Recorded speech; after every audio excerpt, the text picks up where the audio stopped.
António Costa e Rui Rio estão hoje aqui, frente a frente. Este é o debate decisivo entre os líderes dos dois maiores partidos para as legislativas antecipadas de 30 de janeiro. Em simultâneo, nas 3 televisões generalistas, vamos saber o que os divide e o que propõem aos eleitores em áreas fundamentais da vida do país. O debate terá 1h15 em direto aqui do Cineteatro Capitólio em Lisboa. Ditou o sorteio que começa Rui Rio e que termina António Costa. Muito boa noite a ambos, António Costa, Rui Rio, começando por si. Ao longo do seu mandato como líder da oposição, o senhor foi muito criticado internamente por passar mais tempo a dizer que era essencial fazer acordos de regime com o governo, chegou a votar favoravelmente o fim dos debates quinzenais, mais do que apresentar propostas alternativas. Ora, agora, nos últimos tempos, o senhor vem dizer que, afinal, o governo de António Costa falhou e que se esgotou a solução política. E eu pergunto-lhe, o senhor mudou de opinião? Acha que é mesmo assim? Ou só diz isto porque estamos à beira de umas eleições? Boa noite a todos, boa noite ao Dr. António Costa também. A sua pergunta está muito influenciada por aquilo que foi o comportamento do PSD em 2020 face àquilo que é a pandemia. E, portanto, nós perante a pandemia, obviamente que abrandamos a oposição e tivemos uma atitude de cooperação, porque é assim que dita ao interesse nacional.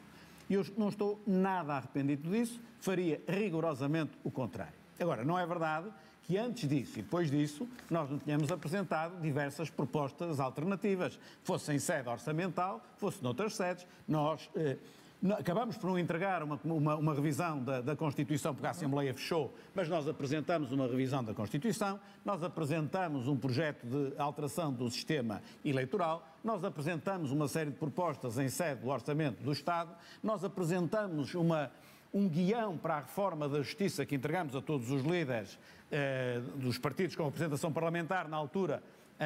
Ainda não havia o IEL e o Chega e o LIVRE, mas aqueles que estavam na altura, e, portanto, obviamente que nós temos essas alternativas.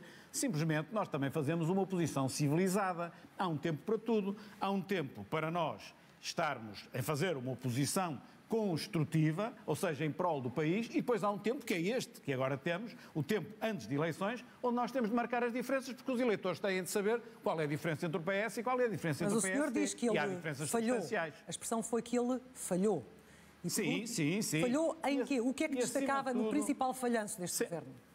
O falhanço é a muitos níveis, mas eu destacaria a 2 níveis. Um ao nível da economia e outro ao nível dos serviços públicos, com particular incidência no Serviço Nacional de Saúde, mas não só isso. Agora, na economia... Nós teremos a oportunidade, Rui Rio, de desenvolver essa questão. Deixe-nos ficar ainda por este início de conversa no domínio da questão mais política, eventualmente da própria governabilidade, passando para António Costa, acabado, ouviu as explicações de Rui Rio, mas também o ouvimos nos últimos tempos, sabendo também dos longos anos até de uma relação pessoal positiva, política também. Agora, o senhor vem dizer que a vitória de Rui Rio é um perigo e que não tem confiança numa solução com ele que garanta a estabilidade ao país. Quer dizer-lhe agora, pela primeira vez, que estão juntos, olhos nos olhos, porque é que com ele não?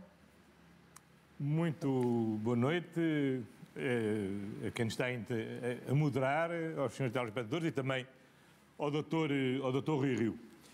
Vamos lá ver, eu creio que o país neste momento precisava de tudo menos desta crise política, porque, como disse o Presidente da República, o que é urgente é virar a página desta pandemia e focarmos-nos a 100% naquilo que é essencial, a recuperação e o progresso.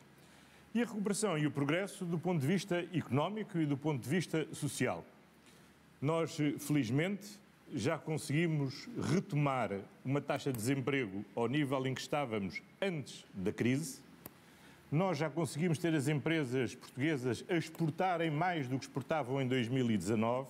Sim. Nós tivemos o ano passado, em 2021, um recorde de investimento empresarial de mais de 20 mil milhões de euros só nos primeiros 9 meses do ano. E terá a oportunidade de desenvolver essa questão sectorial, António Costa. Mantenhamos a questão política. Porque é que Rui Rio representa um perigo, se vencer? No que é que ele é um perigo para o país? Foi uma expressão sua. Mas vamos lá ver. O problema do Dr. Rui Rio não é o Dr. Rui Rio em pessoa. Então as é o quê? propostas e as ideias que o Dr. Rui Rio defende. E que são? O Dr. Rui Rio preocupa-se muito com os números e isso foi o tornando insensível às pessoas. O Dr. Rui Rio, no momento mais grave desta crise, quando tivemos a preparar o orçamento para 2021, foi às jornadas parlamentares do PSD, em outubro de 2020, dizer que era contra o aumento do salário mínimo nacional, era contra a redução das propinas no ensino superior, no momento onde, mais do que nunca, as famílias precisavam de apoio para a sua vida e para poderem responder às suas necessidades. O doutor Rui Rio muitas vezes trata temas centrais para a vida das pessoas como, digamos, alguma frescura, ligeireza. Olha, num debate em que esteve. E isso é um perigo para o país? Num debate em que esteve, não sei se recorda, Certamente. em que se falou do tema da segurança social. E o Dr. Rui Rio disse com muita franqueza aquilo que verdadeiramente não escreve no programa, que é que defende um sistema misto de segurança social, uma parte pública e uma parte privada. E até foi a Clara de Sousa que lhe perguntou, bom, mas como é que vai financiar o buraco que isso gera? Porque esse modelo misto significa duas coisas. Que deixamos de ter contribuições para sustentar as prestações sociais, as pensões que estão a pagamento, e significa outra coisa, que é colocar em risco a segurança das pensões futuras que passam a ser julgadas na Bolsa e sujeitas àquilo que são as vicissitudes. Nas questões sectoriais, António Costa, nós teremos a oportunidade de avançar, mas percebi, eu noto que não quis deixar qualquer resposta mais política e, portanto, tenho de deixar a palavra para o Rui Rio, porque hoje entrou aqui, já ontem disse, que António Costa parte para este debate, porque num momento decisivo para o país como este, em que os portugueses querem saber se haverá ou não possibilidade de algum tipo de ingovernabilidade e em que os partidos tenham de se entender e falar uns com os outros, António Costa chega em desvantagem. E porquê? Deixe-me, antes de mais, dizer uma coisa. Dirão se querem que eu desenvolva ou não. A crise do orçamento que o Dr. António Costa referiu, eu acho que a culpa é do Partido Socialista. Eu não sou contra o aumento do salário mínimo nacional. Relativamente às propinas, sim, pode-se explicar. Já iremos desenvolver isso. E sou pela segurança social pública. Pronto. Mas já iremos desenvolver as questões sectoriais. Ou pode andar assim a saltar e as coisas ficam no ar. Eu já disse, vamos desenvolver mais à frente as questões sectoriais. Foquemos nesta parte inicial apenas na questão política, Rui Rio. Na questão política... Porquê é que António Costa chega em desvantagem? O Dr. António Costa chega em desvantagem porque o Dr. António Costa não é claro relativamente àquilo que faz em cada um dos cenários possíveis. O Dr. António Costa diz assim: eu quero uma maioria clara, isto, aquilo, mas no fundo quero uma maioria absoluta. A maioria absoluta também eu quero, queremos todos. A probabilidade de um de nós ter maioria absoluta é muito próxima de zero. Portanto, quais são as probabilidades? Duas probabilidades estão em cima da mesa. Ou o PSD ganha, ou o PS ganha. Se o PSD ganhar, eu já disse o que faço. Se o PSD não ganhar, eu já disse o que faço.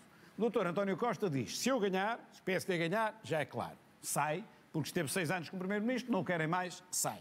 E, portanto, o PS terá de arranjar outra solução. Mas a minha questão é, se o Dr. António Costa ganhar com maioria relativa, que é uma probabilidade que pode existir, como é evidente que existe, o que é que o Dr. António Costa faz? Porque diz assim, com o PSD não falo. Não. E com a denominada geringonça, também não. Mas eu compreendo que não falo com a denominada geringonça, porque a minha pergunta é esta. Aquilo que o Partido Comunista e o Bloco de Esquerda pediram ao Partido Socialista para viabilizar o Orçamento de Estado de 2022, há 2 ou 3 meses atrás, vai-se manter daqui por 1 mês ou 2 também. Portanto, o Dr. António Costa não tem condições, realmente, de reeditar a geringonça, mesmo que seja o mais votado. Porque depois faz o quê? Vai dar o que antes não deu? Então, se vai dar o que antes não deu, podia ter evitado exatamente a crise que está a dar a responsabilidade dos outros. Portanto, o que é que faz o Dr. António Costa? Se calhar, o que faz é sair também, e o Partido Socialista vem com outra solução, e, na verdade, se o Partido Socialista ganhar, teremos um outro Primeiro-Ministro que não o Dr. António Costa. Tudo leva a crer que é o Dr. Pedro Nuno Santos, e aí ainda temos uma situação pior, é que eu penso que aí não temos uma geringonça, temos o Bloco de Esquerda mesmo dentro do Governo e com ministros do Bloco de Esquerda. Isso, para si, representa... Isso é um perigo para o país? Isso é um perigo para o país? Na minha ótica é. Na minha ótica, o Dr. António Costa não ter uma fotografia clara, não dizer exatamente o que faz, acontece um pouco o que aconteceu em 2015, que durante a campanha eleitoral não explicou o que poderia fazer no caso de perder, E depois fez um acordo com o Bloco de Esquerda e com o PCP, que é uma coisa legítima do ponto de vista parlamentar, é certo, mas que não foi esclarecida antes para as pessoas votarem em consciência. António e, Costa. portanto, agora têm de votar em consciência, tem de ser esclarecido. É hoje que responde a este repto que lhe tem sido lançado nos últimos Eu tempos? vou responder a tudo, aliás, já respondi à entrada, mas gostaria de pontuar várias coisas. Primeiro, o Dr. Rui Rio quer muito discutir a fórmula política, mas não quer discutir os programas políticos. Dr. Rui Rio, eu tenho aqui o seu discurso nas jornadas parlamentares do PSD em outubro de 2020. E o que o Sr. Doutor disse em outubro de 2020 foi o seguinte: eu repito, diz sempre de uma forma muito enfática, fazendo aquele gesto, eu repito, não acho adequado o aumento do salário mínimo nacional. Sim, sim. Portanto, o senhor deputado foi contra o aumento do salário mínimo nacional. Aquele aumento. António Costa, Segundo Costa, mais uma vez, já, a questão do salário mínimo nacional, do salário mínimo, da economia, senhor. já lá vamos. Muito bem. A única coisa que eu quero saber de si é o seguinte: Rui Rio já disse o que fará se o senhor vencer e necessitar dele para governar. O senhor, e é necessário haver clareza em relação a isso, para fecharmos esta questão, o senhor ainda não disse o que fará o seu partido consigo de missionário. Nem vejamos esta situação teórica. Se Rui Rio ganhar, formar governo, o Bloco ou o PCP apresentarem uma moção de rejeição no Parlamento, o que é que deve fazer o Partido Socialista? Ora bem, em primeiro lugar, ao contrário do que o Dr. Rui Rio diz, eu em 2015 disse aos portugueses, antes das eleições, o que é que faríamos. Esta é a manchete do Expresso do dia 26 de setembro de 2015. Uma semana antes das eleições de 2015. E, preto no branco, eu disse o seguinte: Costa chumbará um governo de direita se ele for minoritário. E disse aos portugueses que, se a direita fosse minoritária, concorrendo em coligação toda junta contra o Partido Socialista e ficasse em minoria, nós faríamos tudo para conseguir uma negociação à esquerda que nos permitisse haver a governação. Está dito e foi publicado no dia 26 de setembro de 2015. Não escondi nada a ninguém. Na noite das eleições, eu fiz um discurso com toda a clareza, que era, aliás, o que o Dr. Rui Rio agora podia repetir, que foi dizer o seguinte: o PS nunca será uma solução de ingovernabilidade. E, por isso, nunca inviabilizaremos um governo se não tivermos um governo alternativo. Certo. Não há tabus sobre o que é que acontecerá no dia 30 de janeiro. Mas esse princípio só se aplica nessas circunstâncias ou só serve se for quando o PS estiver a governar? No dia 30 de janeiro, quando os portugueses votarem, à noite saberemos os resultados.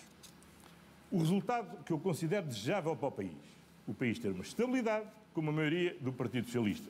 E aí não há dúvidas sobre o que é que acontece. Mas... Segundo lugar, se o Dr. Rui Rio ganhar as eleições, sim. Bom, ao fim de 6 anos como Primeiro-Ministro, eu não ganho as eleições, só posso ter uma leitura desses resultados. Os portugueses rejeitaram a minha ação como Primeiro-Ministro, não me querem ver mais como Primeiro-Ministro, eu respeito os portugueses e, portanto, arrumo os meus papéis, arrumarei o gabinete e entregarei a chave ao Dr. Rui Rio. Mas tem uma posição sobre o que deve fazer o PS. Agora a pergunta é o seguinte: bom, mas se então não tiver a maioria absoluta?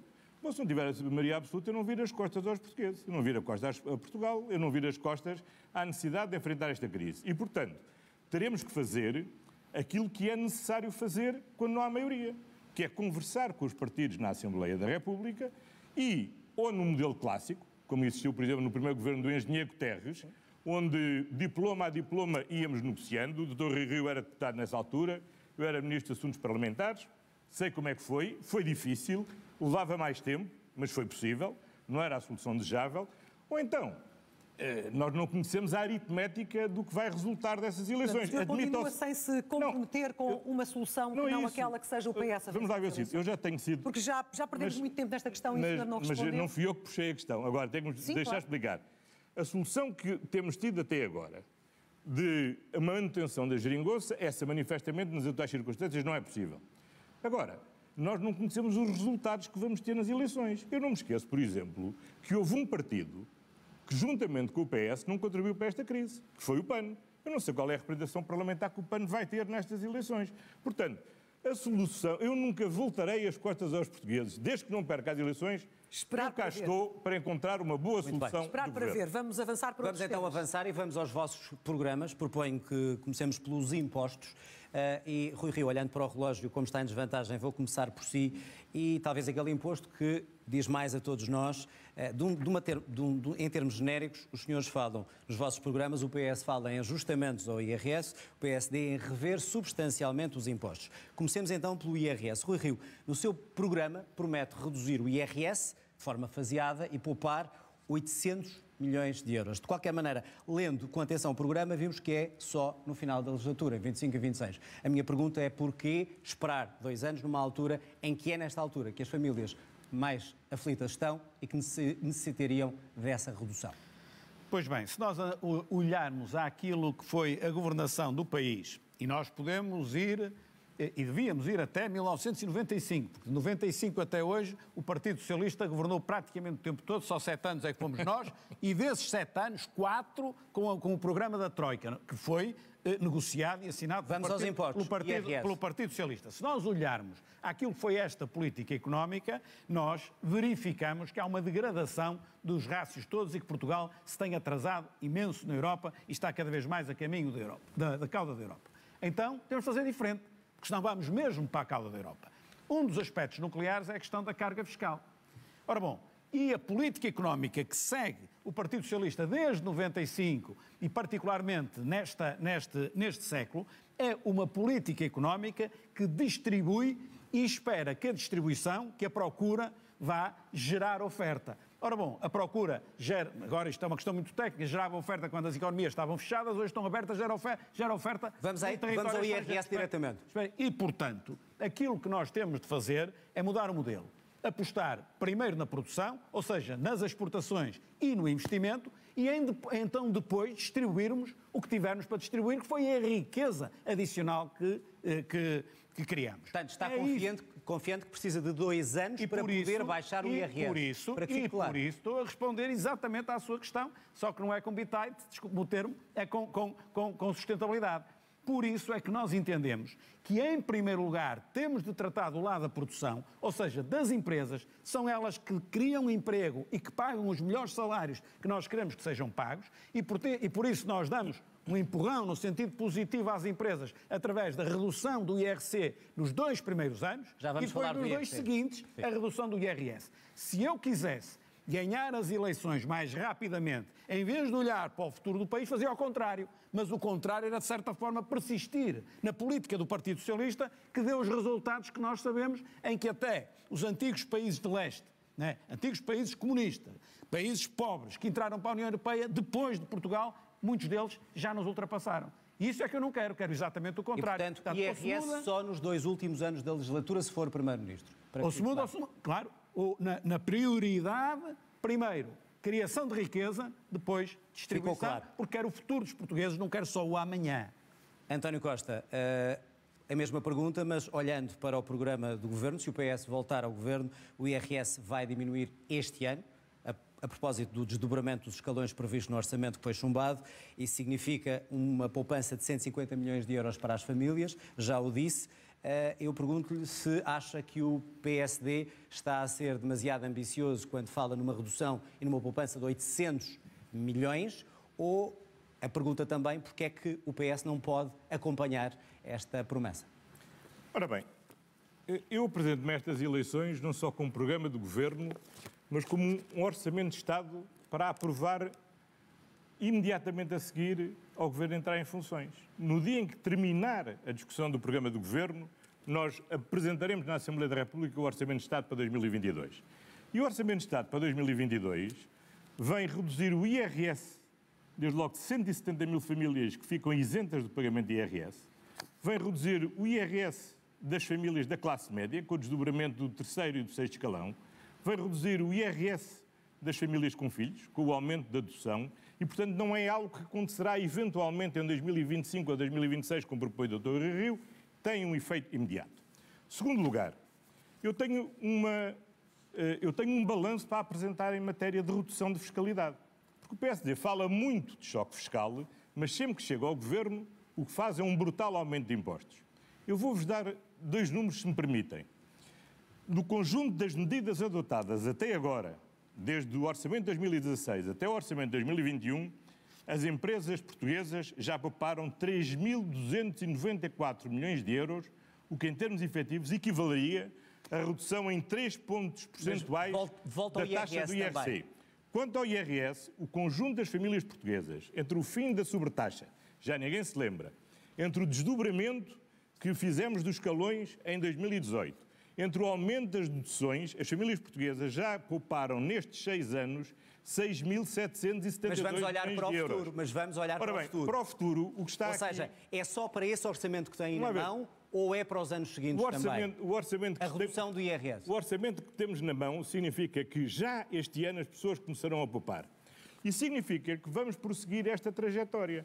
António Costa, só para ficar claro, depois são ajustamentos, atendendo ao que diz o programa, tem aí um plano para agora, para o orçamento. A questão é, até ao final da legislatura, que redução no IRS será feita? Até ao final da legislatura nós prosseguiremos esta trajetória e, atenção, esta redução este ano não é uma redução só para este ano, porque quando nós mudamos os escalões, e depois tem um efeito que se multiplica todos os anos, porque todos os anos as pessoas vão continuar a beneficiar dessa redução. Mas esta é a única descida que os portugueses podem esperar, neste ano. Uma redução muito forte que vão ter, progressivamente, em matéria, todas as famílias que têm filhos, o IRS jovem, que tem um apoio onde permite a isenção da tributação nos primeiros 5 anos de atividade dos jovens, de forma a aumentar o rendimento disponível das jovens famílias, e, portanto, é um conjunto de medidas que se vai prolongar ao longo da legislatura. Mas temos mais, porque em sede de IRC... Já lá vamos.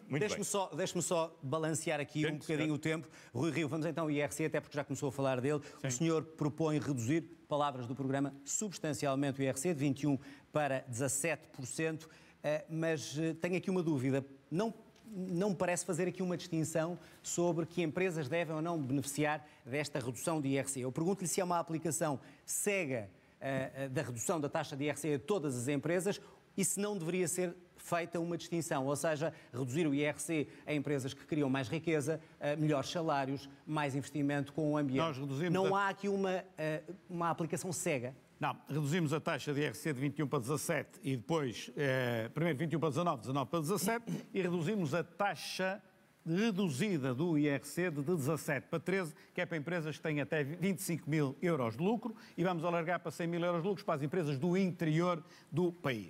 De resto, a lógica do IRC é essa. Agora, eu acabei de ouvir o Dr. António Costa e o Dr. António Costa, o que disse aqui muito claramente é: vamos na mesma linha de continuidade. Portanto, a política económica do Dr. António Costa, que se propõe seguir no caso de ganhar e conseguir ser Primeiro-Ministro, é exatamente o mesmo que fez desde que é Primeiro-Ministro e, mais ainda, que fez desde que está no Governo. É isso que eu dizia há bocado, porque desde 1995 o Dr. António Costa esteve com cargos de responsabilidade em todos os governos do PS. Com o engenheiro António Guterres foi Ministro dos Assuntos Parlamentares e Ministro da Justiça.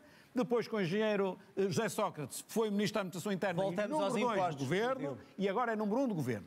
Toda esta linha que foi seguida, que deu os resultados que nós sabemos, com Portugal na cauda da Europa, é a linha que vai continuar. É a linha que diz aos portugueses: eu vou-vos dar uma redução de IRS agora, já no próximo ano, se tiver este orçamento, mas é no quadro de um país que é o país dos países que tem a maior carga fiscal, dentro de um governo do Partido Socialista, que é o que tem a maior carga fiscal, está aqui, desde António Guterres até hoje, o que tem a maior carga fiscal e que tem dos mais baixos salários líquidos à escala europeia. Portanto, os portugueses podem ficar contentes que o Dr. António Costa vai reduzir o IRS um bocadinho mais depressa do que aquilo que ele propõe. Muito bem, quanto ao IRC, a discriminação do IRC. É porque isto é importante, mas podem ter uma certeza. Quanto ao futuro, as coisas vão continuar na mesma, Portugal vai continuar a cair. Portanto, ou nós mudamos de política, ou então os resultados vão ser estes. A sua proposta não há dúvida nenhuma. Para lá de eu não saber como é que o Dr. António Costa quer aprovar e esse orçamento foi aquele que Vou ter que passar a palavra. Queria só que me respondesse à questão: a discriminação ou não das empresas, aquelas que têm melhor salário, melhor investimento, devem ou não ter uma redução de IRC diferente das outras? É uma pergunta simples. Não. Não. Portanto, igual para todas. O IRC taxa os rendimentos. Nós podemos mexer na tributação autónoma, isto agora é muito técnico, podemos mexer nas tributações autónomas, mas o IRC é fundamentalmente a tributar os lucros das empresas. Tem mais lucro, paga mais, tem menos lucro, paga menos. Agora, o que eu quero é que todos esses lucros sejam menos tributados, para que possa haver mais investimento, para que as empresas possam se dinamizar e possam crescer e possam criar os empregos melhores e pagar os melhores salários que nós queremos. Portanto, eu tenho sempre, mas olha, toda a minha vida, tenho sempre uma ótica de futuro, não tenho uma ótica da amanhã, das eleições da amanhã. António Costa, a questão do IRC tem que dividir a questão da lógica do futuro e da amanhã, mas quero ver a sua proposta para o IRC, se não era uma altura de descer significativamente o IRC, uma vez que as empresas precisam de investir e de crescer. Sei que tem aqui uma dedução de 25% para despesas de investimento, mas, mais uma vez, lhe pergunto, o PSD faz aqui uma proposta mais ambiciosa ou não? Não, faz a proposta errada. Nós, na prática, com o conjunto de alterações que já fizemos, é o equivalente, na prática, a termos reduzido 3 pontos percentuais à taxa de IRC. E onde é que nós queremos concentrar o esforço de apoiar as empresas? É diminuir a taxa, diminuir a receita de IRC a quem investe no interior, a quem aumenta os salários, a quem investe na inovação, a quem investe na transição energética, ou seja, alinhar os incentivos com aquilo que são os objetivos de política de modernização do país. Mas há um ponto que eu não posso deixar passar daquilo que disse o Dr. Rui Rio, se me permite. Da carga fiscal. Que é o da carga fiscal, porque o Dr. Rui Rio, que é economista, sabe que não pode jogar e não deve, por respeito com os telespectadores, jogar com os conceitos. Porque quando nós falamos de carga fiscal, não falamos só de impostos. Falamos de impostos, mais de contribuições para a Segurança Social. Ora, durante estes 6 anos do meu governo, o peso dos impostos no produto interno bruto desceu 1 ponto percentual. A carga fiscal tem aumentado porquê? Tem aumentado porque tem aumentado as receitas da Segurança Social. E pergunta-se, e aumentaram as receitas da Segurança Social porque nós aumentámos a taxa, a TSU? Não.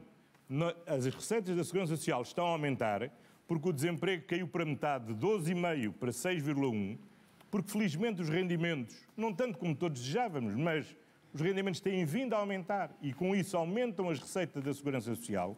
E, portanto, a carga fiscal tem subido por boas razões, porque há mais emprego e melhor vencimento. Muito bem, temos que encerrar este assunto, mas rapidamente, até porque vamos continuar também a abordar algumas das áreas que aqui estão. Rui Rio, só rapidamente, ou seja, temos que consignar tudo isto dentro do contexto mundial e o crescimento do país, que ambos já falaram. Nesta altura, os sinais que nos chegam não são animadores, ou seja, estamos a falar de disparar a inflação na Europa, nos Estados Unidos, taxas de juros a subir. Portanto, pergunto, Rui Rio, acha credível prometer baixar impostos neste contexto e baixar ao mesmo tempo o déficit público e fazer crescer a economia?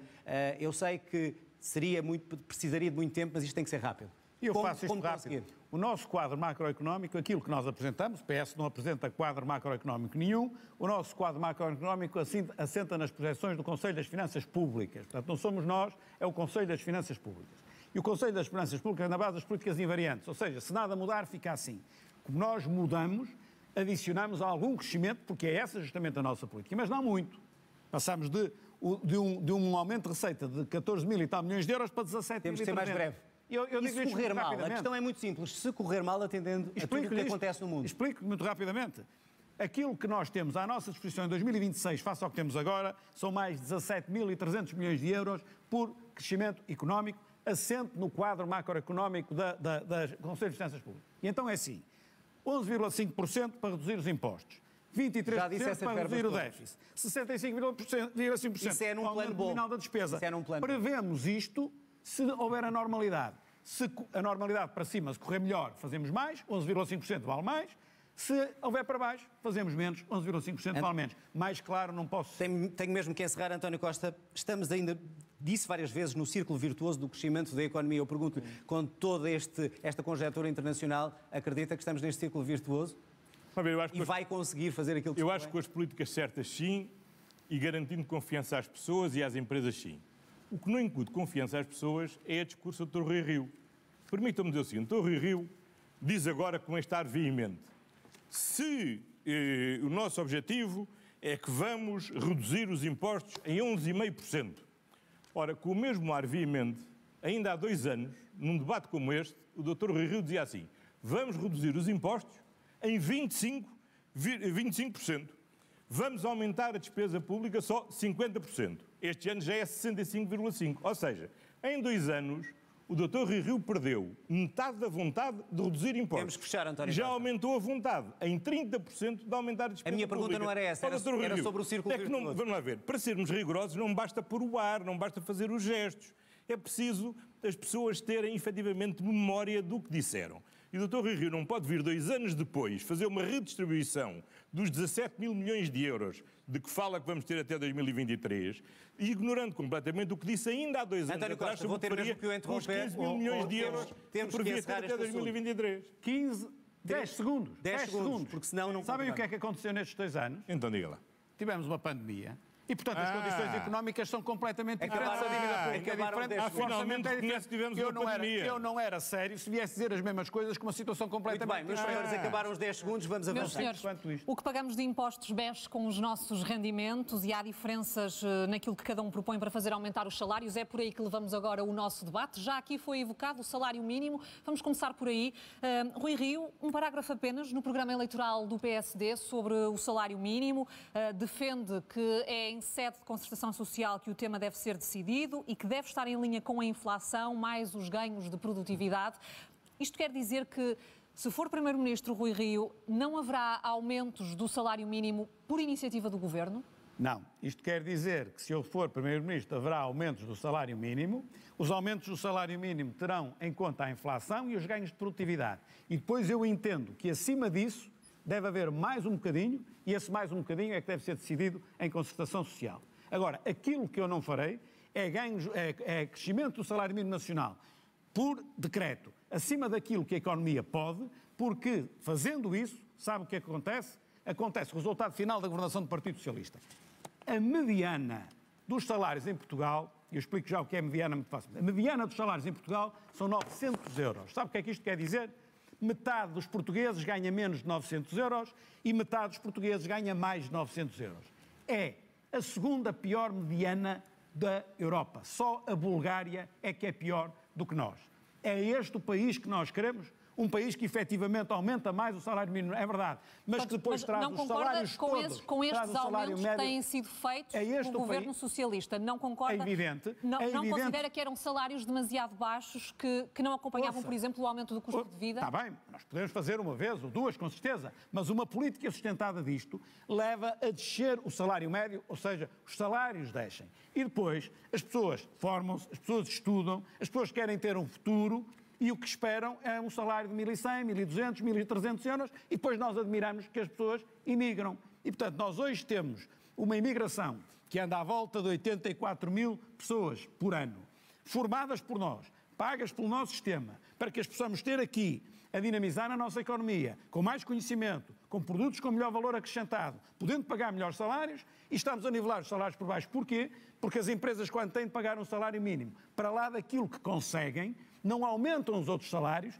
e nós estamos a nivelar por baixo. Portanto, aqui é um PS, e é um PS muito à esquerda, porque é um PS a empobrecer o país e a pagar salários de miséria que levam a este indicador insufismável. Rui Rio, olhando para esta medida em concreto, que está no programa do PS, 900 euros de salário mínimo em 2026, não é confortável, no seu entender, face à conjuntura e às previsões da economia? Face à situação que temos, face àquilo que é, por exemplo, a previsão do nosso quadro macroeconómico na tal normalidade, não é possível. E quanto é que é possível? Qual é que é a previsão do PSD? Mas, se o quadro não for esse, e a inflação disparar, a inflação na Europa já está nos 5%, se a inflação em Portugal disparar e passar os 5% ou os 6%, pode até ser pouco, como é lógico, face àquilo que eu estou a dizer. Mas e o PSD que eu não tem uma previsão daquilo que as empresas poderão pagar de salário mínimo, por exemplo, até ao final da legislatura?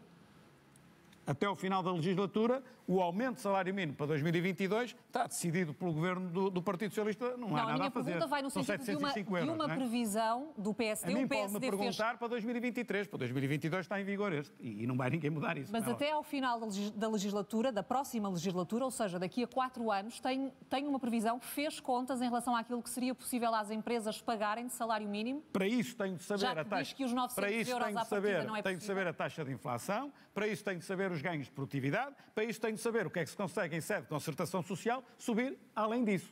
Agora, volto a repetir, pode ser simpático e é simpático, e eu percebo que é bom ajudar quem mais precisa, mas eu quero ajudar quem mais precisa de uma forma sustentada. O salário mínimo deve subir muito? Deve. Mesmo 900 euros é pouco? É, mas eu quero que ele suba de uma forma sustentada, que a economia aguenta e que o país anda para a frente e que nos desenvolvemos e que não vamos para a casa da Europa. António Costa, subir o salário mínimo de forma sustentada, defende o PSD. Os 900 euros em 2026, que estão previstos no programa do PS, podem não ser possíveis? É uma promessa que pode ficar por cumprir?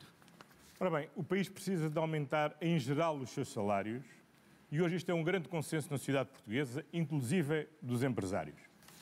E não só o salário mínimo, também o salário médio e a generalidade dos salários. E quem não quer aumentar o salário mínimo não consegue sequer, muito menos aumentará o salário médio e os outros salários. Desde 2016 que o PSD diz que o aumento do salário mínimo não é possível. O antecessor do Dr. Rui Rio dizia que vinha aí o diabo. O Dr. Rui Rio disse que seria o descalabro e a falência das empresas. Disse o Dr. Rui Rio ainda o ano passado. Qual é o desafio que o país tem que ter? Eu não sei se consegue ver este gráfico. Mas este gráfico diz-nos o seguinte, esta linha que está aqui a branco é a média do peso dos salários no produto da União Europeia, 48%. O que aconteceu em Portugal é que nós, durante as crises económica e financeira, tivemos uma queda brutal do peso dos salários no PIB, temos vindo a recuperar, e nestes 6 anos recuperamos 17,5%, e temos agora que fazer o esforço de, nos próximos 4 anos, nos colocarmos na média da União Europeia. E, portanto, o conjunto dos salários tem de progredir 20% para conseguirmos chegar à média europeia. É aumentando o salário mínimo por decreto? Temos que fazer várias coisas. Primeiro, continuar a aumentar o salário mínimo. Segundo, concluir em sede de concertação social o acordo para a produtividade e melhoria dos rendimentos, em que todos os parceiros sociais estão envolvidos e estão empenhados em conseguir. Se, por outro lado, o Estado deve ajudar com medidas fiscais. O caso do IRS jovem é particularmente importante, porque significa que nos 2 primeiros anos de atividade, 30% do rendimento é isento, no terceiro e no quarto ano, 20% do rendimento é isento, no quinto ano, 10% do rendimento é isento, e assim ajudamos os jovens a melhorar rapidamente o seu rendimento disponível, ao mesmo tempo que as empresas vão ganhando músculo económico para poderem sustentar elas próprias esse crescimento dos ordenados, que nos jovens qualificados é absolutamente urgente. Terceira dimensão. Nós temos que continuar a reforçar as prestações, as transferências de natureza não monetária. Exemplos, o Passo Social. Convém de recordar que o Passo Social foi o maior apoio à melhoria do rendimento das famílias que tivemos nas últimas décadas em Portugal, a gratuitidade dos manuais escolares, a continuar a reduzir as taxas moderadoras na saúde, continuar a manter reduzidas as propinas no primeiro ciclo do ensino superior e, com o Orçamento de Estado de 2022, que com a maioria do PS entrará imediatamente em vigor, alargar a ação social escolar para pagar as propinas dos mestrados para continuarmos a qualificar os nossos jovens. Como é que as empresas conseguem pagar melhores salários? As empresas têm conseguido suportar estes... Vamos lá ver. Essa ideia de que a direita está sempre a repetir, se aumenta o salário mínimo as empresas vão à falência, o que é que nós demonstramos nestes 6 anos? É que com o aumento de 40% do salário mínimo, com um aumento de 25% em média do salário médio no país, a verdade é que as empresas aumentaram o investimento e aumentaram as exportações. O nosso crescimento, ao contrário do que muitas vezes o Dr. Rui Rio diz, não assentou na procura interna. Assentou no crescimento das competitividades. Mas as empresas conseguiram pagar muitas vezes porque também têm o apoio do Estado. Aliás, com certeza, mas uma aliança... está em vigor neste momento uma compensação excepcional para as empresas que aumentem o salário mínimo. Mas isto não é pôr o Estado a pagar o aumento dos salários. Nós temos que fazer um esforço conjunto entre o Estado e as empresas para assegurar que a geração mais qualificada de sempre vai ser a mais realizada de sempre. Porque se não for assim, o risco que nós temos é o esforço que as famílias fizeram, o esforço que os próprios fizeram para se qualificar, vão-nos fugir por entre os dedos das mãos e vão ajudar a desenvolver os outros países. Ora, nós sabemos que para a melhoria da produtividade das empresas o que é fundamental? Recursos humanos mais qualificados. E nós, pela primeira vez na nossa história, isto é uma coisa extraordinária, nós temos pela primeira vez um nível de qualificação que se começa a aproximar da média europeia. E é por isso que nós temos que conseguir antecipar essa média de rendimento para conseguir manter cá esta geração e esta geração não ser convidada a ir para fora trabalhar e encontrar melhores condições de vida. É mesmo esse o desafio e é um trabalho conjunto que temos de fazer com os parceiros sociais e eu tenho a certeza que este é um acordo que vamos fazer com os parceiros sociais. Rui Rio, sobre esta questão e sobre o apoio que o Estado tem de dar também às empresas para ajudar neste aumento do salário. O doutor António Costa quer obter resultados diferentes, que isto que está a dizer são resultados diferentes daquilo que obteve ao longo de toda a governação do Partido Socialista, em particular no tempo em que foi Primeiro-Ministro, com a mesma política que sempre seguiu. E agora exibe o Orçamento de Estado para 2022, que é uma coisa que, a seguir, na história de Portugal, a seguir à descoberta do caminho marítimo para a Índia, deve ser agora a coisa mais importante que vai ficar na história de Portugal, que é o Orçamento de 22, que vai conseguir aquilo que antes ninguém conseguiu, o PS não conseguiu, justamente com a mesma política. O peso das exportações no produto, aquilo que o Dr. António Costa disse, deu um salto de 20 e muitos por cento para 40 e tal por cento durante o anterior governo e agora deu um salto de 2%. Neste governo deu um salto de 2% de peso no PIB. É exatamente o contrário. Portanto, volto a repetir aquilo que disse.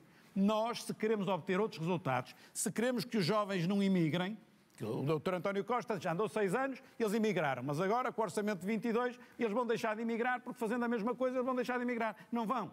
Ou nós invertemos a política económica, ou nós pomos a criação de riqueza em primeiro lugar, para termos riqueza para dar a todos os portugueses, e aí subimos os salários todos, inclusive é o salário mínimo, que é aquele que mais tem de subir, é aquele que nós temos de olhar, mas de forma sustentada, ou então nós vamos obter os mesmos resultados. O Dr. António Costa, que diz que tem experiência governativa que eu não tenho, agora está afinal a descobrir uma data de coisas que lhe correram mal e que até o governo que tem 20 membros vai passar a ter menos, etc. Apesar da experiência toda, não conseguiu. Uma última questão sobre salários da função pública. António Costa tem previsto para a função pública aumentos de 0,9% este ano, em linha com a inflação. É apenas isso ou vai aumentar também os salários mais baixos, que estão quase ao nível do salário mínimo? A ver, a massa salarial este ano na administração pública vai subir 3%, porque a atualização salarial segue a regra que fixamos. Em cada ano, recuperamos o poder de compra perdido com a inflação do ano anterior. E é só isso que está previsto? Não. Depois está previsto que nós acabamos com o congelamento das progressões, acabamos com o descongelamento das progressões, e é por isso que a massa salarial está a subir 3%, mas porque para além da atualização salarial... da função pública está ou não previsto? Nós íamos iniciar uma negociação, que obviamente nestas circunstâncias não fizemos, para que relativamente, em particular aos assistentes técnicos, que com a subida do salário mínimo já ficam com um diferencial salarial relativamente reduzido, para podermos rever a tabela geral. Mas isso, obviamente, não é matéria para tratarmos em campanha eleitoral, é matéria para tratarmos serenamente com os sindicatos após a campanha eleitoral. Rui Rio, sobre a função pública, o senhor já disse, vou citar, o número de funcionários públicos continua a aumentar. Se continuar a aumentar, nunca o Orçamento do Estado permitirá pagar salários decentes. O que é que isto significa? Que há funcionários públicos a mais? Sim, significa que nós temos de otimizar os recursos. Há mais funcionários públicos do que havia e os serviços públicos estão muito pior. Experimente tirar o cartão do cidadão, o passaporte, a carta de condução. Não experimenta, felizmente para si, pedir a reforma, mas quem pede a reforma, aos 66 anos e agora são 4 meses, parece... Para sermos mais pede a reforma, a Segurança Social demora a responder, imagine, descontou para a Caixa Geral de Alimentações e para a Segurança Social, pede a reforma, vem-lhe a resposta, pai, passado um ano ou mais. Como é que se tem melhores serviços com um Estado mais magro? É essa a questão. Portanto, o que eu quero dizer com isto é que os serviços públicos se têm degradado com o Partido Socialista e o Partido Socialista meteu mais funcionários públicos, para mais funcionários públicos, serviços piores. Dito isto, o que é que eu quero dizer? Temos de racionalizar os serviços, temos de fazer uma reforma do Estado na lógica da reforma administrativa, há a reforma do Estado na lógica política, descentralização, e há a reforma no modo de funcionamento do Estado. Temos de fazer essa reforma. Agora, os funcionários públicos que estão a trabalhar neste momento não podem, por isso, ser prejudicados, nem perder poder de compra. E, por isso, nós garantimos um aumento da taxa de inflação, mais aquilo que é a progressão normal nas carreiras. Mais do que isso, para conseguirmos mais do que isso, temos de conseguir uma maior produtividade na economia portuguesa e, neste caso concreto, uma maior produtividade nos serviços do Estado, que, repito, com o PS se tem degradado, sendo que quase só falamos do Serviço Nacional de Saúde, e bem, mas não é só esse. Tudo se tem degradado. É por aí que a pandemia acabou por agravar, como sabemos, muitos dos problemas conhecidos do Serviço Nacional de Saúde. Não temos hoje a oportunidade de falar aqui deles todos, mas vamos focar-nos numa questão absolutamente central ao nível dos cuidados de saúde primários, que é o médico de família e um médico de família para todos os portugueses. Esta promessa estava no programa eleitoral do PSD em 2011. Não foi cumprida.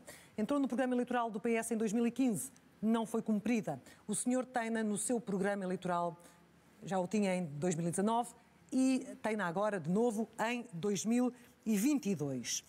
O senhor mantém esta promessa. Como é que pretende ter sucesso onde todos os outros falharam?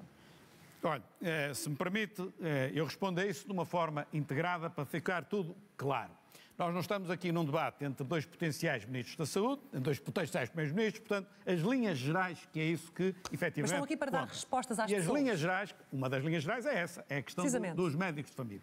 Nós, face à situação em que o Serviço Nacional de Saúde se encontra, nós temos de dar dois tipos de resposta. Uma resposta no imediato, para situações do imediato e conjunturais, e uma resposta estrutural.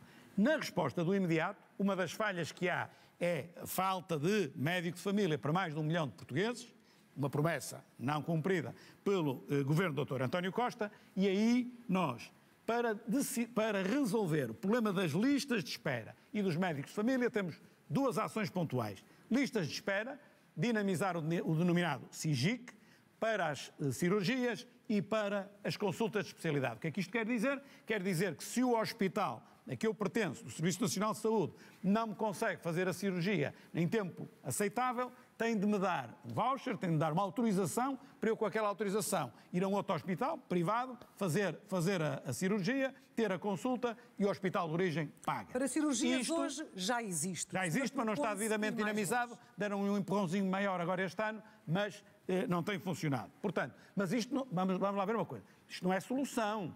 Isto é para tapar um buraco. A solução é ter uma resposta estruturada, não é andar com vouchers para cá e para lá. E já iremos perceber que resposta estruturada é essa, Rui Rio. Eu queria que me respondesse exatamente à questão do médico de família. A questão do médico de família, os senhores falam em acesso imediato a um médico assistente. Pronto. Vai recorrer a serviços exteriores ao SNS? Exatamente. O que é que eu estou a dizer? Para o imediato, por um lado, o SIGIC para responder às listas de espera para cirurgia e para consultas de especialidade, ponto 1, e o médico assistente para responder à ausência de médico de família enquanto não conseguirmos que todos os portugueses tenham um médico de família. O que é o médico assistente? É a contratualização com o médico de serviço privado para que eu possa dizer ao Sr. António, à Dona Manuela, que não tem médico de família, mas tem este médico assistente que, como o nome indica, assiste. Entretanto, em paralelo, vamos, até ao fim da legislatura, procurar que o maior número possível de portugueses, de preferência todos, tenham o médico de família. Deixe-me falar com o António Costa sobre isso e já voltaremos a falar. Já voltaremos a falar das questões mais estruturais, porque essa questão em relação ao médico assistente, que pode ser vista como transitória, acaba ou não a correr o risco de poder ficar permanente. Eu pergunto-lhe isto, António Costa, porque você tentou e não conseguiu, já assumiu esse fracasso, já tirou a toalha ao chão? Não, conseguir cumprir essa promessa junto dos portugueses. Já tive a oportunidade de lhe dizer, num debate em que tivemos os dois, que não atira a toalha ao chão e que não desiste. E, portanto, a solução não é pegar nos recursos que o Estado tem e que tem que reforçar no Serviço Nacional de Saúde para andar a financiar ao lado. Nós temos de ter uma relação de complementariedade, por exemplo, nos cuidados continuados integrados. Nós temos um acordo com as IPSS, com as misericórdias, com as mutualidades para desenvolver essas valências. Relativamente ao médico de família, nós temos que continuar a reforçar. Nós temos hoje mais 28 mil profissionais no Serviço Nacional de Saúde, em termos líquidos, do que tínhamos no início da minha governação. Só no passado dia 1 de janeiro entraram mais 2.200 médicos de formação geral ao serviço. E isto traduz-se em melhorias concretas do serviço, porque o Dr. Rio diz, há mais funcionários, mas o serviço é pior. Mas eu trago aqui os números do que é que aconteceu em 2021, comparando com 2019, ou seja, antes da pandemia. Nós tivemos, o ano passado, mais 2.606 cirurgias nos hospitais do SNS relativamente a 2019. Nós tivemos, de consultas hospitalares, mais 33.468 que em 2019. E tivemos mais 3.335.000 consultas nos cuidados de saúde primários do que tínhamos tido em 2019. Ou seja, mas teve também 40% das vagas do último concurso por preencher. Ou seja, como é que torna o Serviço Nacional de Saúde mais atrativo para conseguir cumprir essa promessa no futuro próximo? Se não me interromper tantas vezes, eu consigo chegar mais depressa ao fim da sua resposta. Portanto, significa, em primeiro lugar, que o reforço dos recursos humanos tem significado um reforço da qualidade do serviço prestado ao utente. Segundo lugar, como tive a oportunidade de dizer no debate em que estive também consigo, nós temos que adotar duas medidas para tornar mais atrativa a carreira de medicina geral e familiar. Como? Uma, através de pagamento de incentivos para a fixação em zonas mais carenciadas. Segundo, generalizar a todo o país, para cobrir até ao final da legislatura 80% da população, o modelo das unidades de saúde familiares, que são unidades que têm maior autonomia de gestão, onde os médicos têm a capacidade de desenvolver projetos de saúde adequados e específicos para aquela localidade e onde têm condições remuneratórias mais atrativas em função da produção contratada. E é este modelo virtuoso que nos permite ter um Serviço Nacional de Saúde mais forte, mais robusto. E, finalmente, o grande investimento que vamos fazer no cuidado de saúde, dos cuidados de saúde primários e que está previsto no Plano de Recuperação e Resiliência é precisamente dotar esses centros de cuidados de saúde primários dos meios complementares de diagnóstico básicos para fazer análises, para fazer raio-x, de forma a evitar que as pessoas tenham que ir ao hospital e depois voltar com os exames que, entretanto, o médico lhes prescreveu. Percebemos, mas não se comprometeu com uma data daqui a 4 anos, no final da legislatura, e por isso eu gostaria de perceber, junto de Rui Rio, se se compromete com uma data no final da legislatura, ou mais do que isso, Rui Rio. E, no fundo, tentar perceber e dar alguma resposta, porque, afinal de contas, também temos aqui um debate, às acusações que lhe fez António Costa de que a sua não é definitivamente a solução. Olha, a acusação que eu digo já é, o Dr. António Costa disse que eu é só números, agora quem debita para ali números é o Dr. António Costa, não, mas são números... tratando a saúde dos portugueses com os números que, entretanto, são números de consultas, são pessoas que foram atendidas no SNS e que tiveram cuidados médicos e que foram objeto de cirurgia. Só por me atacar, é só números, debitam para ali números que as pessoas em casa... As pessoas que foram tratadas no SNS. Até têm dificuldade em saber. Não. Quando? Aquilo que é o nosso horizonte é procurar conseguir o médico de família até ao fim da legislatura. Agora, aquilo que para quem nos está a ouvir em casa é importante é que rapidamente terão um médico que eu estou a chamar assistente, porque depois não é verdadeiramente o médico de família, não é em definitivo, não é aquele que vai seguir a pessoa para sempre, mas tem a garantia de uma resposta. Não é no primeiro mês de governo, vamos lá ver, mas rapidamente nós conseguimos fazer essa contratualização e do lado das listas de espera, através do denominado SIGIC, que, repito, isto não é definitivo. Eu não concordo com isso, não acho que seja um bom método. E era precisamente, deixe-me colocar só esta questão até para enquadrar, porque quando há essa abertura aos privados, há setores da sociedade que o acusam de querer... quase que privatizar a saúde, de dar um primeiro passo ou de abrir a porta para isso. É isso que o senhor pretende no futuro ou, de facto, o Serviço Nacional de Saúde tem de continuar a ser a espinha dorsal do sistema? Não. Aliás, a Clara de Sousa moderou um debate entre mim e a IEL, onde isso ficou muito claro. Eu sou defensor, quer a Segurança Social, quer o Serviço Nacional de Saúde, público, predominantemente público. Coisa diferente no que concerne à saúde é eu ter tabus ideológicos e achar que não devo contratualizar com os privados. Quando o Serviço Nacional de Saúde Público não consegue, eu pedir o complemento, negociar um complemento com o privado para que eu possa servir as populações, independentemente do edifício ser público ou do edifício ser privado. Agora, isto tem de ser feito de uma tal maneira que constitua aquilo que eu tenho dito, o que verdadeiramente significa a palavra negócio. Tem de ganhar os dois. Não vou esperar, não vou esperar. Na saúde. Espera aí, não vou esperar que o privado entre para perder porque não faz isso, mas eu tenho de ganhar. Tenho de conseguir mais serviço a melhor preço e mais, espera aí, e mais. E depois, se o privado consegue isso, eu tenho de conseguir que o público consiga também. Se olhar para o Hospital de São João no Porto e comparar com o Hospital de Santa Maria em Lisboa, os rácios são completamente diferentes. O Hospital de São João tem um nível de produtividade muito superior. Então, se há um hospital que o consegue, porque é que os outros não conseguem também? Se os privados conseguem melhor que o público, porque é que o público não há de conseguir também?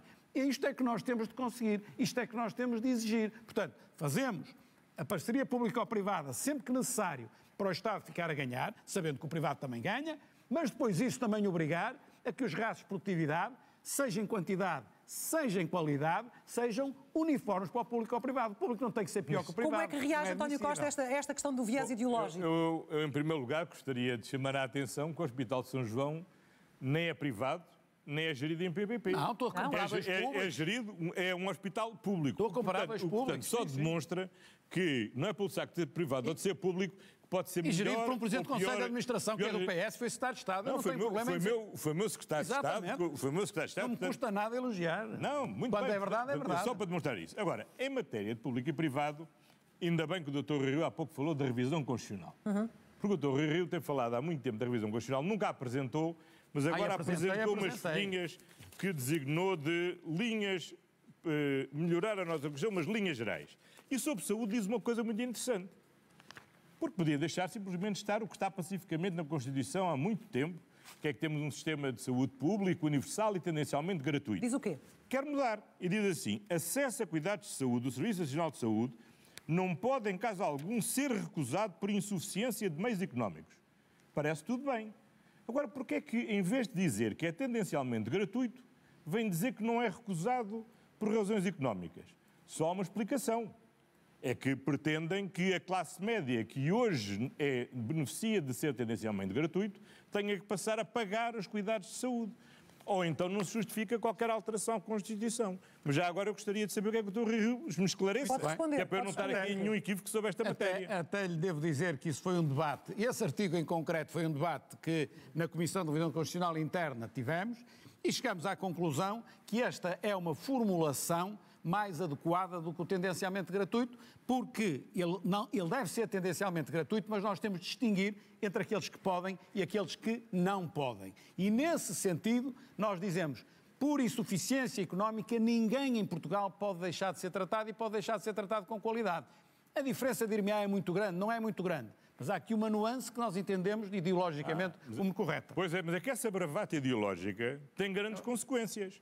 Porque, não, é puro preconceito ideológico. Porque o que está a dizer é que as pessoas da classe média vão passar a ser tratadas de uma forma diferente do Serviço Nacional de Saúde. E como nós sabemos, sempre que se abre essa porta para termos um serviço público para remediados e serviços privados para quem tem melhores recursos, o que vai acabar sempre a ter é ter um serviço mínimo para os remediados e o serviço bom para quem tem posses.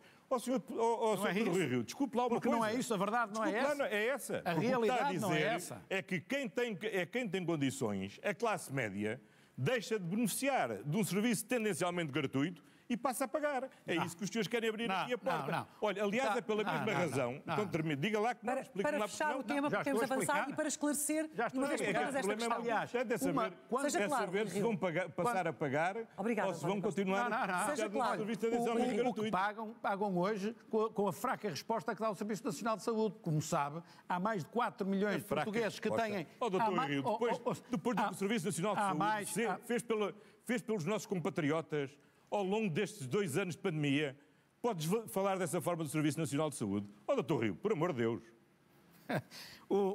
Não vale a pena fazer teatro. Nós sabemos quais são os resultados do Serviço Nacional de Saúde. E se há mais de 4 milhões de portugueses que têm seguro de saúde ou têm ADSE, é justamente porque o Serviço Nacional de Saúde não dá a resposta e não dá o acesso que as pessoas precisam. Porque se o Serviço Nacional de Saúde desse o acesso que as pessoas precisam, isto não tem nada a ver com a qualidade dos profissionais, tem a ver com um sistema que não está capaz de responder, as pessoas não pagam os seus impostos e não iam depois pagar também o seguro. Se as pessoas pagam os seus impostos e depois pagam o seguro, ou então paga a empresa pela pessoa, e é uma regalia social que a pessoa negocia quando vai para o emprego, não precisavam de fazer nada disso. É porque o Serviço Nacional de Saúde não responde como deve ser. E nós temos os indicadores. Claro. Eu tenho aqui uma folha que agora nem sei onde não está. Mas mais de 1000 dias de espera para uma... rápido para António Costa para avançarmos para as questões da justiça, por favor. Este ponto é muito importante, tal como o da segurança social. Certo. Quando começa a abrir a porta para que metade das reservas das pensões sejam colocadas num mecanismo de capitalização e a ser jogado na bolsa. Então agora não respondo.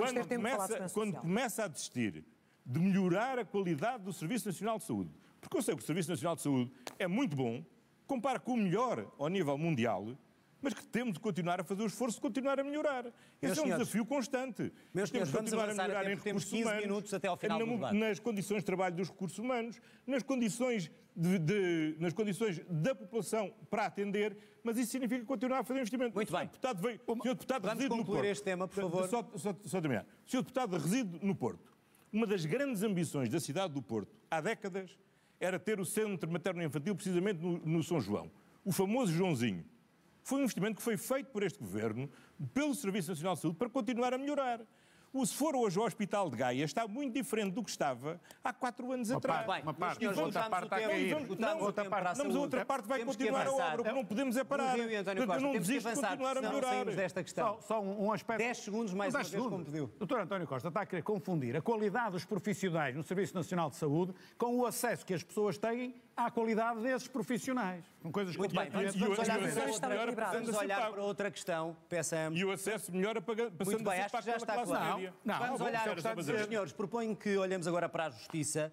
Há uma percepção nos portugueses de que esta justiça, e já falaram em desigualdade no Serviço Nacional de Saúde, que a justiça não funciona da mesma forma para quem tem dinheiro, quem tem poder e para quem é mais pobre, quer no acesso, quer às decisões depois dos processos. A minha pergunta é a seguinte: é uma percepção errada ou é uma realidade? Rui Rio.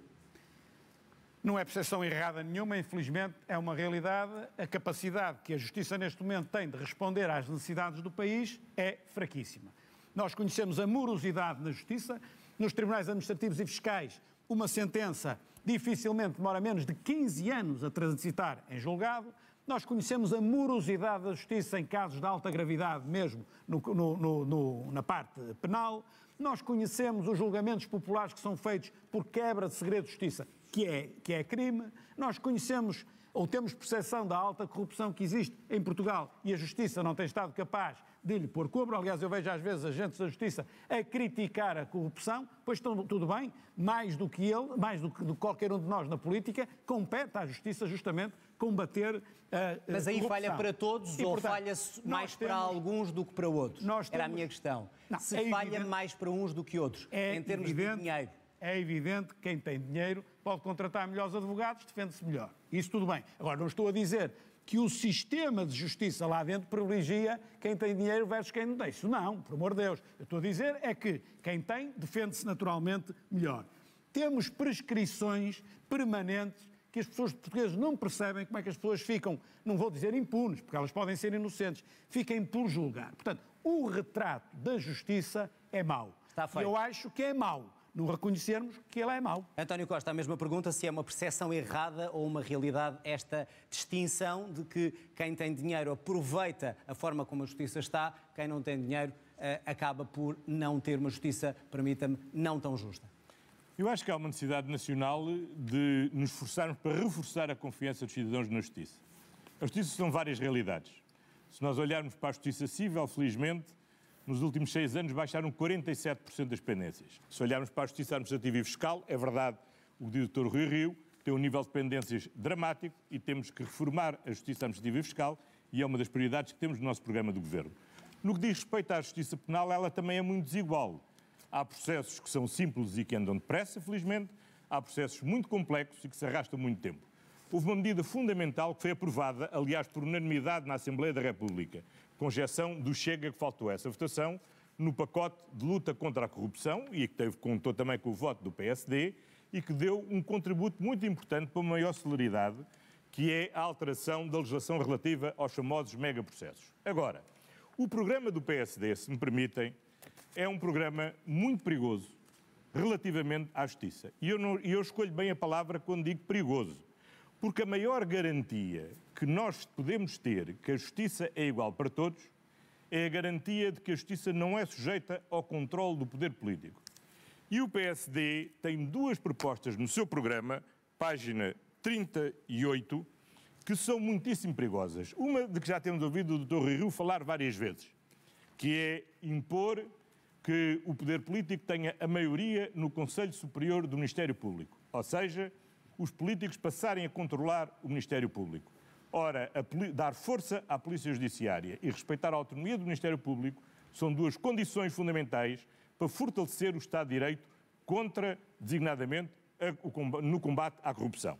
Mas há uma nova que eu nunca tinha ouvido falar, deixe-me só terminar, nunca tinha ouvido falar, e que é a criação de um provedor do utente que não pode ser um magistrado e que deverá fazer chegar ao Conselho Superior da Magistratura e ao Conselho Superior do Ministério Público as queixas. Ou seja, o poder político passa a nomear, neste caso através do Presidente da República, uma espécie de fiscal sob o nome de provedor. Portanto, o que está a dizer é que o modelo atual está certo e que não deve, no que diz respeito aos Conselhos Superiores, não deve haver uma ingerência de mais pessoas fora da sociedade civil. Nós precisamos de fazer... Só para clarificar esta questão. O que nós precisamos mesmo de fazer nesta área da informática é a informatização massiva do sistema. Certo, mas em relação a esta questão, lançou o perigo. Graças à informatização, transformar as regras processuais que vêm do século XIX e são caducas. Agora, há uma coisa que é fundamental para todos os portugueses. É garantir a independência da Justiça, muito bem. a autonomia do Ministério Público. Esse repto, e estas duas propostas do PSD visam única e exclusivamente subordinar o Ministério Público e a Justiça em geral ao poder político. Rui Rio, a resposta a este perigo lançado por António Costa... Eu diria... Não, o perigo é lançado pelo programa de PSD. Muito bem. Dos políticos poderem ter mais interferência na Justiça através destas duas... Eu diria que o Dr. André Ventura era capaz de não fazer uma intervenção muito diferente desta que agora o Dr. António Costa fez. Era. Quando diz que aquilo que nós propomos é que o Conselho Superior do Ministério Público e da Magistratura, já agora, que os Conselhos Superiores tenham lá políticos, não é? Para que os políticos vão para lá controlar. Primeiro, o Conselho Superior do Ministério Público e da Magistratura não controla as sentenças, nem controla quem é investigado e deixa de ser, no caso do Ministério Público. E aquilo que nós dizemos não é políticos. O que nós dizemos é uma coisa muito simples, que lá em casa toda a gente entende. No Conselho Superior da Magistratura e do Ministério Público não pode ou não deve haver uma maioria de magistrados, porque tem tendência, obviamente, ao corporativismo. Depois, nós precisamos de ter mais transparência. E para termos mais transparência, nós temos de ter, nesses Conselhos Superiores, uma maioria da sociedade civil. Rio, não são políticos, mas são os políticos que vão escolher. A questão é se há essa interferência. Sim, mas obviamente... Ou seja, serão partidos como os senhores, tanto do PSD como do PS, que vão escolher... Mas vamos lá ver uma coisa. Com certeza...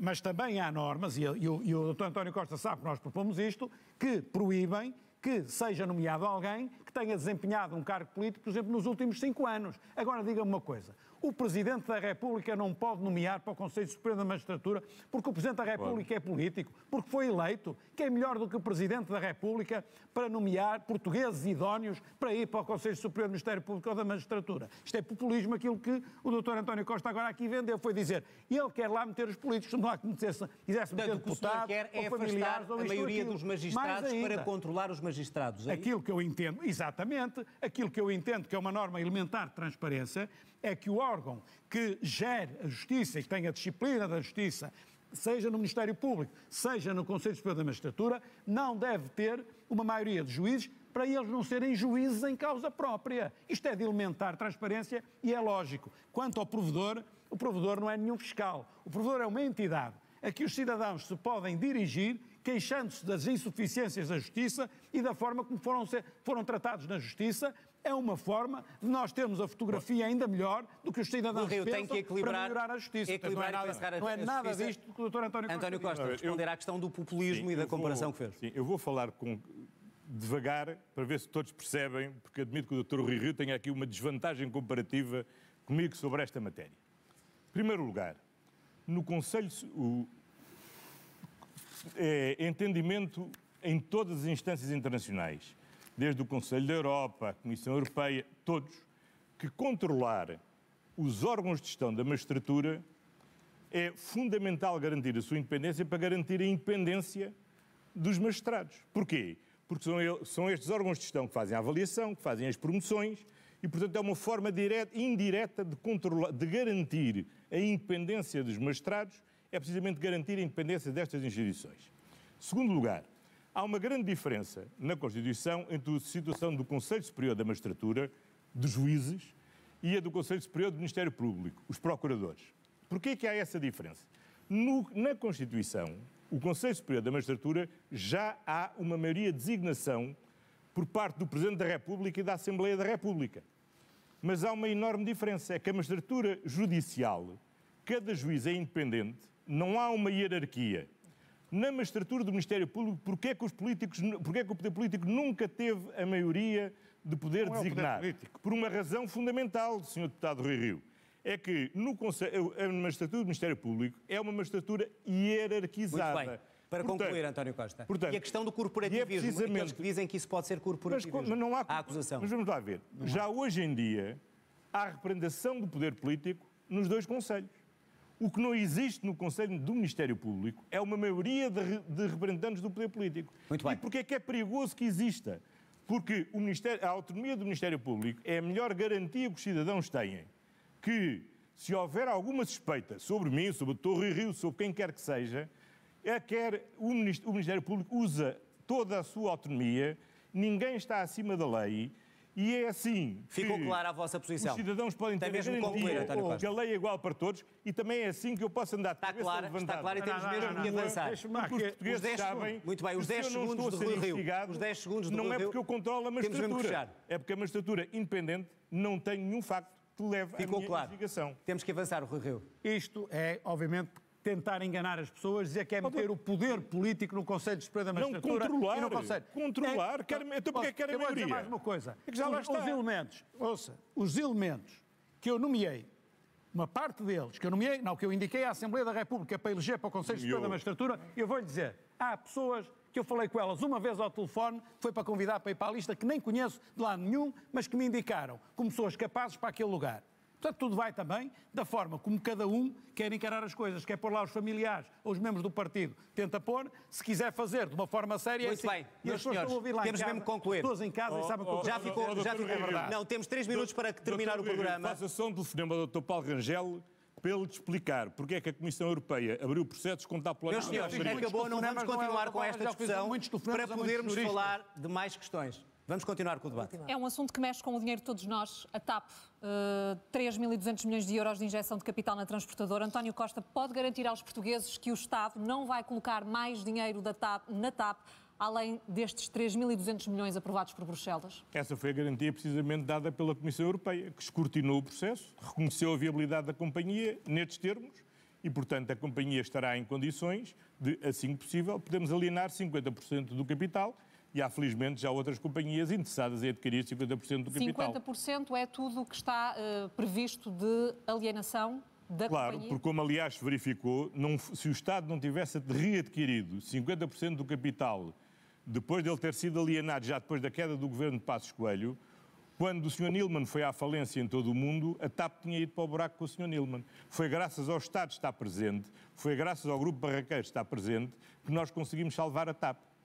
E se, entretanto, até esse processo estar concluído, for preciso meter lá mais dinheiro? Foi o seu ministro, Pedro Nuno Santos, que alertou que ainda há muita incerteza por causa da pandemia e que não seria honesto garantir que não precisaria de mais ajuda. Pode dar ou não essa garantia? O plano de reestruturação é claro e a Comissão Europeia validou essa operação. E essa se o plano não funcionar, entretanto? Bom, não há nenhuma razão para acreditar nisso e, pelo contrário, as manifestações de interesse que várias companhias têm manifestado já em adquirir parte do capital da TAP só nos conforta na confiança que a TAP vai seguir um bom caminho.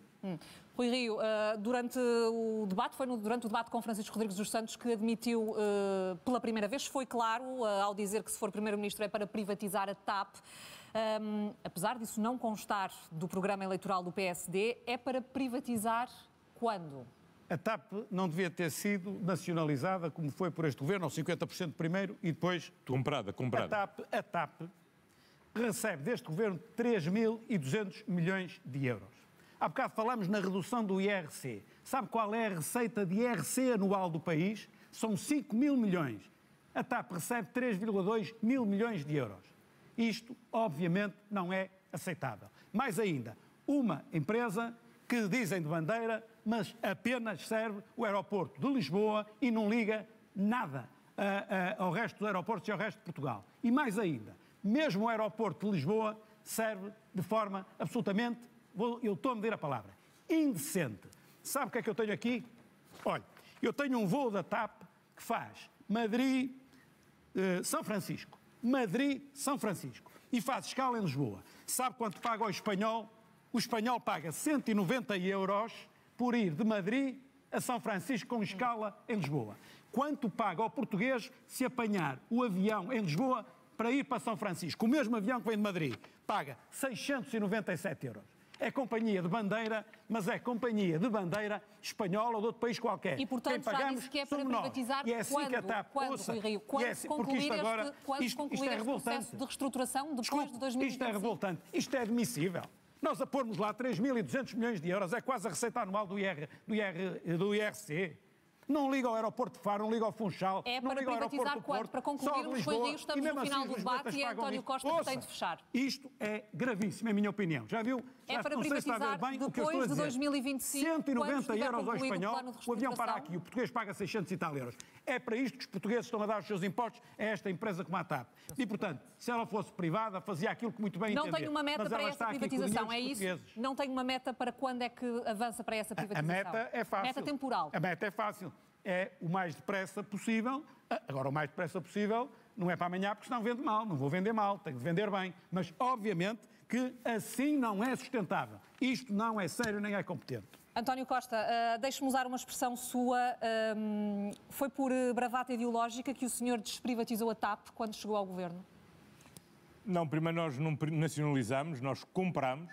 E compramos para prevenir precisamente que aquele privado que lá estava e que não merecia confiança não daria cabo da TAP um dia que fosse à falência. Em 2020, as empresas do Sr. Neilman foram caindo em todo o mundo. A TAP salvou-se porque, felizmente, o Estado estava lá. Porque, felizmente, o Sr. Humberto Pedrosa e a Grupo Barraqueiro estavam lá. E estamos agora a reestruturá-la. Aquilo que o Dr. Rio não diz é o que é que tinha feito. Tinha fechado a TAP. Tinha fechado a TAP e perdia 10 mil postos de trabalho. Tinha deitado pela janela 3 mil milhões de euros que a TAP vende de exportações para o país. Tinha esquecido os 1.300 milhões de euros que a TAP compra às empresas António Costa, nacionais. Temos mesmo de fechar e os tempos estão equilibrados. Portanto, a verdade é que nós temos que focar-nos no futuro, na recuperação do país e no progresso.